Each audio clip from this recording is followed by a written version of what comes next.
uma versão digital, e abra aí no texto mencionado, o Evangelho de Mateus, segundo Mateus, capítulo 5, versículo 43. Vamos ler então o texto. Ouvistes que foi dito: amarás o teu próximo e odiarás o teu inimigo. Eu, porém, vos digo: amai vossos inimigos e bendizei os que vos maldizem. Fazei bem aos que vos odeiam e orai pelos que maltratam e vos perseguem, para que sejais filhos do vosso Pai que estais nos céus. Porque faz que o seu sol se levante sobre maus e bons, e a chuva desça sobre os justos e injustos. Pois, se amardes os que vos amam, que galardão tendes? Não fazem os publicanos também o mesmo? E se saudardes unicamente os vossos irmãos, que fazeis demais? Não fazem os publicanos também assim? Sede vós, pois, perfeitos, como é perfeito o vosso Pai que estais nos céus. Amém? Pode agora desocupar as suas mãos, dar uma salva de palmas, exaltando, glorificando o nome do nosso Senhor Jesus. Cadê o glória a Deus? Nós vamos aqui nesta manhã dar sequência.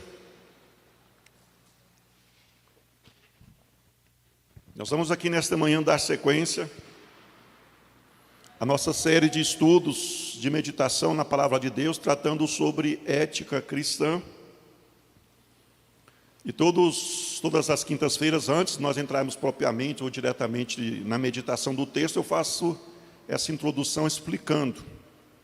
Na ética cristã, nós aprendemos aí um conjunto de regras, de conceitos, de princípios que norteiam a vida do cristão, que na verdade, que direciona, que especifica como vivermos o presente momento de uma forma agradável a Deus.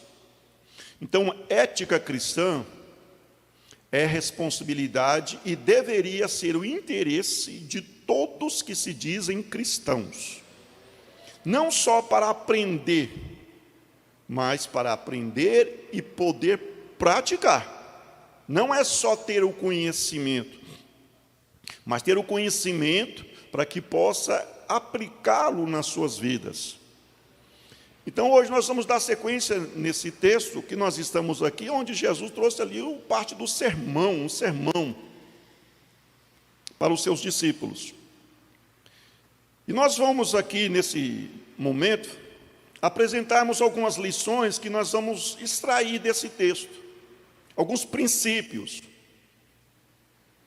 que nós vamos aprender ou vamos encontrar aqui dentro do texto que foi mencionado nesta manhã, que na minha concepção eu diria que são os mais principais e são os mais básicos dentro da ética, para que nós devemos praticar para ter uma vida em harmonia e sermos verdadeiramente luz no meio ou em meio à sociedade em trevas.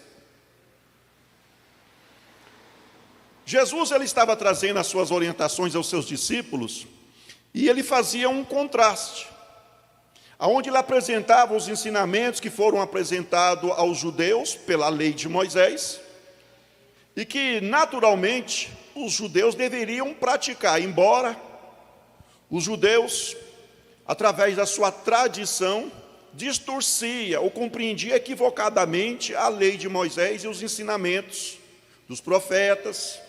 E quando eu falo Moisés, estou me referindo a toda a literatura que nós acreditamos ser de autoria de Moisés. Os 5 primeiros livros da Bíblia, o Pentateuco, a Torá dos judeus. Então os judeus eles aprendiam na lei ensinamentos que eles deveriam viver aquilo, e lembrando que os 10 mandamentos que Deus entregou nas tábuas de pedra a Moisés, foi o primeiro tratado ético que Deus apresentou para o seu povo. E nós estamos falando então de ética cristã. E aqui nesse momento, nesse texto, o escritor Mateus, ele registra quando Jesus trazia ensinamento para os seus discípulos, e Jesus fazia uma apresentação e suas colocações em cima daquilo que a lei já anunciava, em cima daquilo que a lei já apresentava. E nesse ponto, Jesus diz: ouvistes o que foi dito?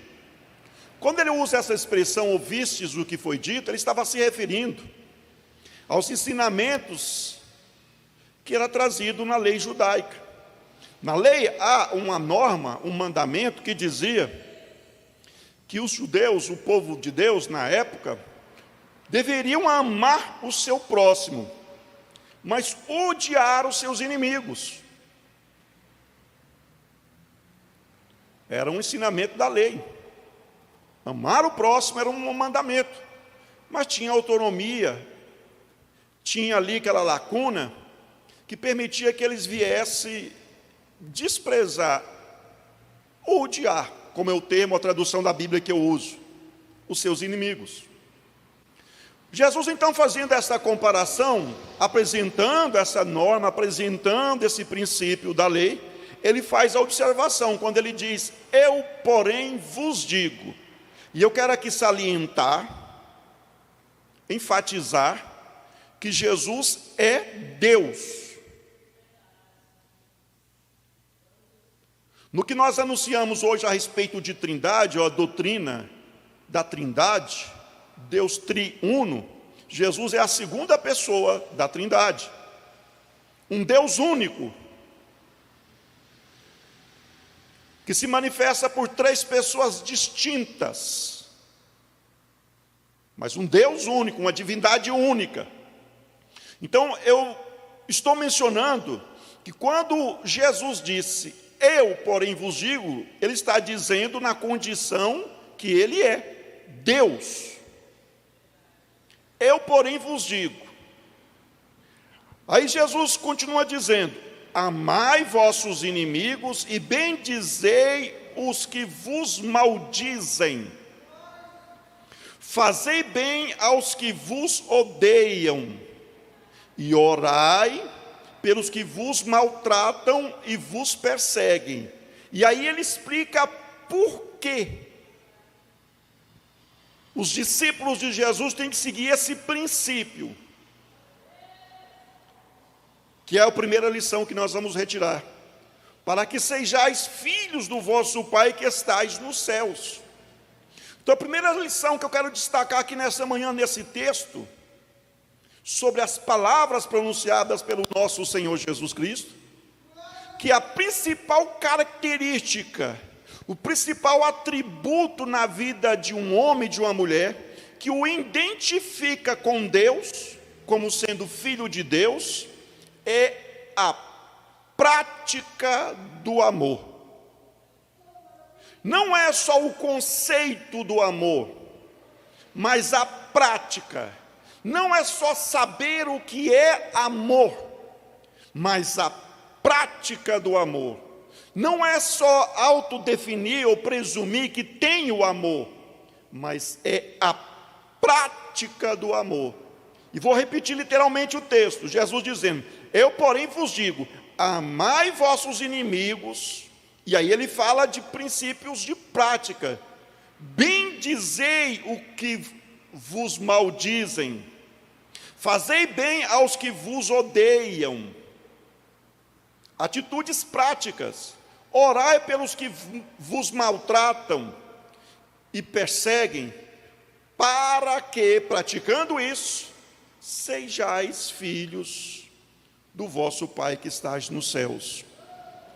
Então, meus irmãos, simples assim, pessoas que se denominam cristãs ou precisam e sentem que tem que ter comunhão com Deus e se identificar como filhos de Deus, tem que praticar o amor verdadeiro, puro e genuíno.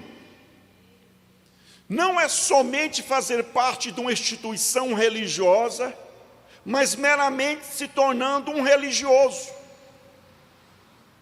E quando eu falo instituição religiosa, não estou me referindo às religiões pagãs do paganismo, não. Estou me referindo às igrejas que se denominam realmente cristãs, mas em prática as pessoas que fazem parte dessas denominações, elas não vivem o amor prático. Elas fazem parte de uma denominação, elas participam de certos encontros que nós denominamos como cultos religiosos de adoração a Deus. Elas têm até mesmo documentações que as identificam como membros daquela comunidade, daquela instituição, mas os princípios fundamentais, que é viver a vontade do Pai, a viver a vontade de Deus, elas não os têm, elas não os praticam. Então estas pessoas estão vivendo uma religiosidade, satisfazendo simplesmente uma condição que o homem tem de fazer parte de uma instituição religiosa. O índio, as comunidades indígenas, no momento do suposto descobrimento das Américas, quando chegou aqui os europeus, eles já tinham as suas crenças religiosas, seus líderes religiosos. Então todas as comunidades, todos os povos, nações, por mais que há alguns que denominam sendo ateus, que não acreditam em religião nenhuma, em Deus nenhum, mas na essência toda a sociedade mundial, ela tem um princípio religioso. Alguns adoram deuses que elas mesmas constroem com as suas próprias mãos, da idolatria.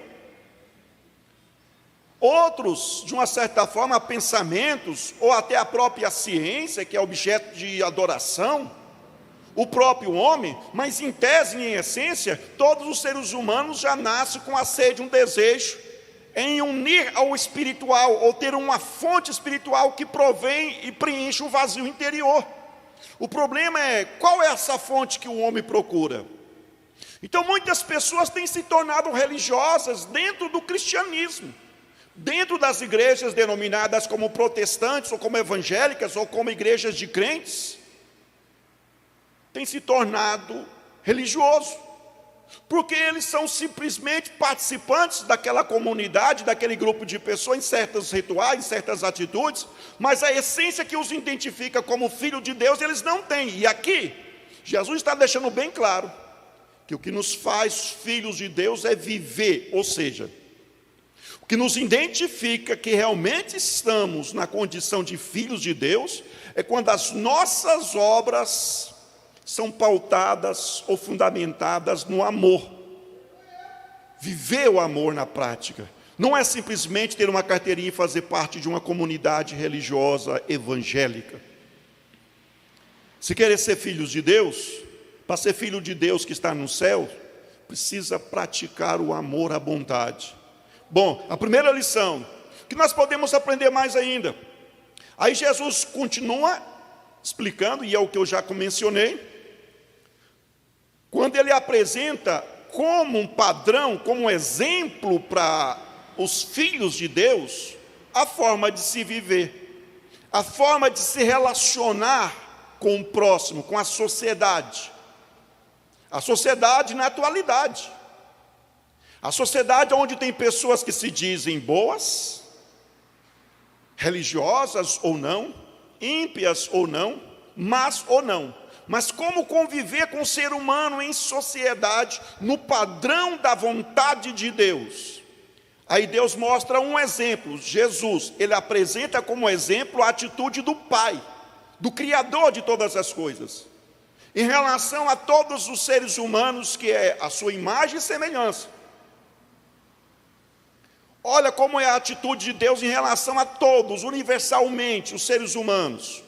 Jesus apresenta aqui, porque, no caso, mencionando a respeito do Pai que está nos céus, porque faz que o sol se levante sobre os maus e os bons,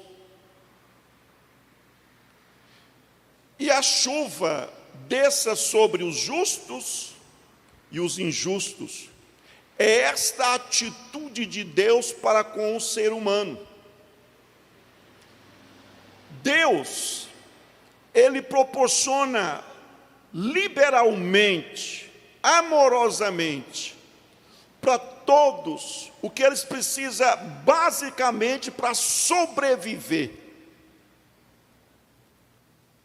É claro que todos nós precisamos de alimentação. Todo ser humano, todo ser vivente precisa de uma fonte de alimentação para sobreviver. Se é ser vivo, precisa. Todos os seres vivos, seja vegetais, animais, não importa. Jesus está usando então aqui a base daquilo que para existir vida, para ter vida, é a questão da alimentação, alguma coisa que mantém a vida, que de uma certa forma poderíamos denominar que seria uma fonte que nos permanece com vida. Então Jesus está dizendo que Deus faz com que haja condições de produção de alimento para todos os seres humanos, porque é claro, já é provado cientificamente, que nós precisamos sim da luminosidade, da luz solar para que haja vida, principalmente no que produz alimentação, no que o homem, os seres vivos utilizam como fontes de alimentação, como também da chuva, da água. Então Jesus está fazendo uma comparação aqui de que Deus, na prova do seu amor, que deveria ser usado como padrão para nós vivermos em sociedade, como exemplo para vivermos em sociedade, é a forma que Deus age em relação ao ser humano, independente se é bom ou se é ruim. Deus faz com que o sol nasça para todos, e que a água seja apresentada como chuva para todos, trazendo ali implicitamente a lição de que Deus fornece condições para todos viverem indistintamente, ou seja, da mesma forma para o bom, da mesma forma para o ruim, da mesma forma para o injusto, como para o justo, mostrando então o exemplo do amor prático. O amor prático, o exemplo que nós devemos seguir. Então, quando Jesus apresenta essa atitude do Pai, aí mais à frente ele apresenta como deveria ser a atitude daqueles religiosos que ele estava ensinando. E aí ele apresenta um exemplo da sociedade da época. Ele diz: porque faz com que o sol se levante sobre os maus e os bons, e a chuva desça sobre os justos e injustos. Pois, se amardes os que vos amam, que galardão tendes? Não faz os publicanos também o mesmo? E por que ele usa essa expressão e apresenta os publicanos? Quando as pessoas em sociedade tentam justificar que elas têm amor e que elas praticam esse amor em forma de bondade, geralmente as pessoas tentam usar ou encontrar como alvo da sua bondade, alvo do seu amor, alvo da sua prática de amor, aquelas pessoas que também agem da mesma forma em relação a elas. Ou seja, nós fazemos o bem para quem nos faz o bem. Mas esse é do princípio da lei. Foi isso que Jesus disse e foi mencionado pelo escritor Mateus no primeiro versículo que nós lemos. A lei dizia isso: ama o seu semelhante, ama o seu próximo, mas tem a liberdade de não gostar, de odiar os seus inimigos. Então, se alguém é meu inimigo e me faz o mal, na lei, não era errado, de uma certa forma, eu desprezar aquela pessoa. Mas Jesus está salientando que o ensinamento dele é diferente, que a graça nos coloca em uma condição de união. Por que na lei dizia assim? Porque a lei, ela tinha um princípio também de figura a respeito das condições do homem que vivia com a aliança com Deus, que no caso eram os judeus, e a sociedade dos gentios que não vivia à vontade de Deus, não estava dentro dessa aliança até aquele presente momento, mediante a lei. Então os judeus, eles podiam sim amar os irmãos que eram judeus, e os demais povos, eles podiam sim fazer a acepção deles.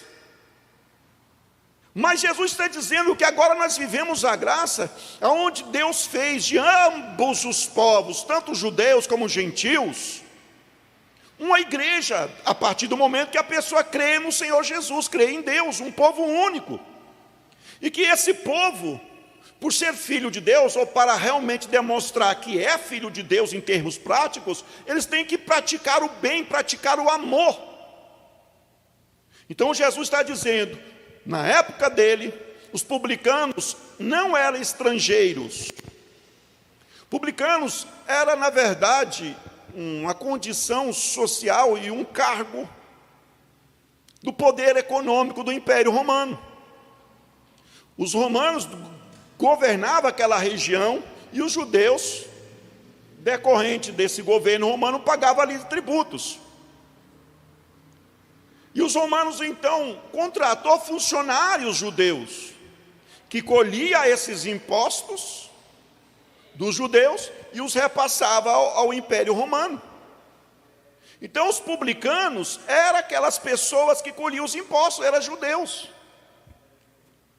Então, havia uma certa discriminação com relação aos publicanos, porque eram pessoas que colhia excessivamente os impostos dos seus irmãos, tendo seus benefícios próprios, e por ter a autoridade do Império Romano, usava essa autoridade para forçar na hora de colher os impostos, passava para o Império Romano o que era cobrado, e aquilo que eles cobravam a mais ficava para si próprios, em detrimento do restante da população, dos seus irmãos, do povo judeu. Os publicanos se enriqueciam, ficavam ricos, pensando em si próprios. Só que tinha uma característica que era pertinente à lei, que tinha também nos publicanos, e que Jesus usou para mostrar que estava equivocado. Foi quando ele mencionou nesse ponto. Os publicanos fazem o bem para aqueles que também fazem o bem para eles, que ama esse amor de retribuir o bem que me faz para aqueles que me fazem o bem. Os publicanos tinham essa prática, embora também eram judeus. Então Jesus dizia, porque havia uma discriminação dos judeus por parte dos publicanos, ou seja, os publicanos eram discriminados por parte dos judeus. Então Jesus fez deles raciocinar e entender, olha, vocês não criticam os publicanos, vocês não veem eles como inimigos, mas eles fazem o bem para pessoas que fazem o bem para eles também. Então esse tipo de amor, que é retribuir o bem que já me foi feito, não é o padrão de Deus. E por não ser o padrão de Deus, não é o padrão da vida daquele que se identifica como sendo filhos de Deus. O padrão de amor e de prática de se viver para aqueles que se dizem e querem se identificar como filhos de Deus é fazer o bem, praticar o bem para todos e principalmente para aqueles que nos fazem o mal. Por quê? Porque esta é a principal característica que nos une e que prova a nossa filiação. Somos filhos de Deus. Essa é a principal característica que a sociedade pervertida e pecaminosa precisa enxergar na igreja. E uma igreja que vive o amor na prática é uma igreja que tem como consequência a união. A igreja onde tem desunião, a igreja onde há contendas, a igreja onde há separações, dissensões, é uma prova clara de que o amor prático não está sendo vivido por aqueles irmãos. Eu quero até alterar aqui a minha expressão, não quero usar a expressão igreja, porque muitas pessoas usam essa expressão para entender que está falando simplesmente da hierarquia, da organização. Eu quero dizer diferente. O povo de Deus, aonde tem um povo de Deus, em que há dissensões, há contendas, há separações, há intrigas, é uma prova bem clara que aquele povo não está vivendo a prática do amor ensinada pelo nosso Senhor Jesus Cristo. Porque se eles não conseguem entender nem as falhas, eles não conseguem superar, nem de repente os deslizes ou alguma coisa que aconteça entre os irmãos, como que eles vão conseguir viver esse verdadeiro amor com relação àqueles que literalmente fazem um mal? Que é um padrão que nos identifica como sendo filhos de Deus. A igreja precisa viver essa atualidade, ou nesta atualidade, o amor genuíno, irmãos. E isto é uma atitude que parte individualmente de cada servo de Deus. Não fique esperando a igreja, de uma forma em geral, ensinar isso para você e cobrar isso de você. Não fique esperando isso. Tenha uma atitude individual em que você se dispõe a viver o amor na prática, fazendo o bem, até e principalmente para aqueles que te fazem o mal. Orar, como foi mencionado pelo Senhor Jesus Cristo. Orar em favor daqueles que te defamam, que te maltratam, que te perseguem.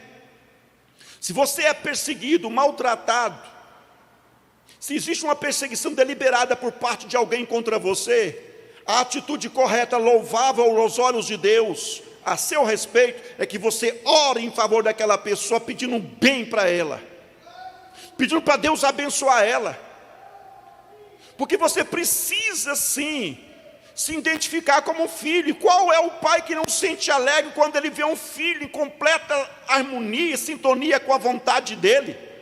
Qual é o pai que não se alegra ao ver o filho em completa obediência à vontade dele? E esta é a vontade de Deus em relação aos seus filhos. Não basta ter uma carteirinha de membro e dizer sou crente, irmãos, ou ser obreiro, obreira, intitulando ou na organização eclesiástica, ter aí um cargo eclesiástico. Não basta ser isso, precisamos viver a vontade do nosso Pai, literalmente.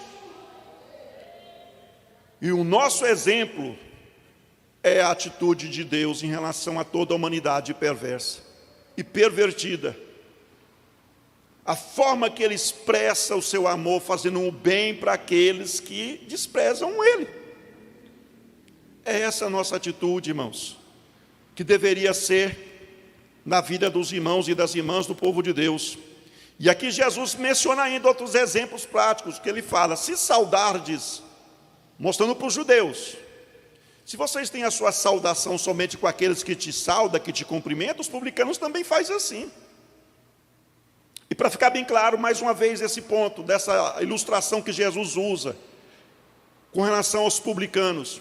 Os publicanos tinham uma vida separada, embora sendo judeus, de sangue, de raça. Mas eles tinham as pessoas que, no rol de amizade deles, eles também faziam o bem uns para os outros, cumprimentavam uns aos outros.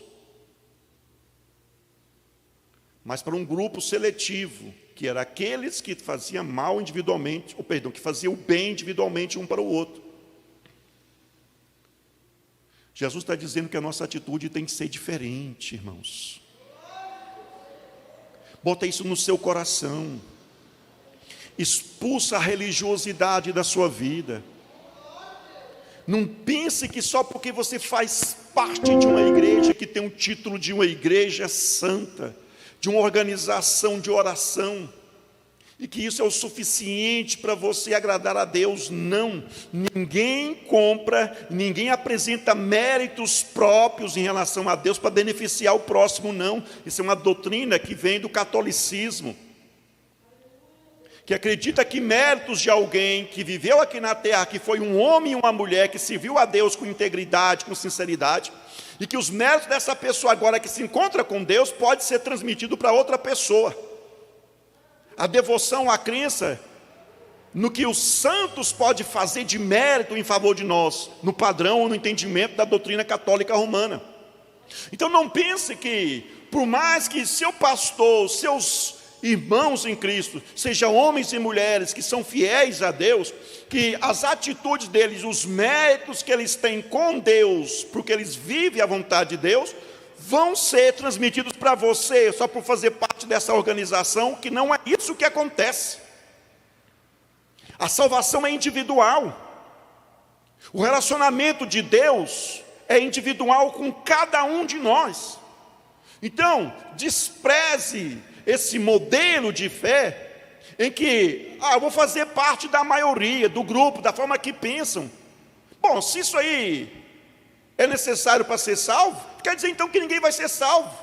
Algumas pessoas vão dizer. Pense diferente. Bom, se a maioria não quer viver isso, eu me disponho a viver isso, e viva isso, irmãos. Viva a palavra de Deus. Não confie porque você congrega numa igreja onde tem revelação, tem manifestação de dom, o Espírito Santo age curando as pessoas, que só o fato de fazer parte dessa organização você já é um salvo, que não é isso que a Bíblia diz. Você precisa viver a condição de um verdadeiro filho de Deus, praticando aquilo que está na palavra de Deus, mesmo que outra pessoa não esteja vivendo. Viva o amor, irmãos, pratique o bem.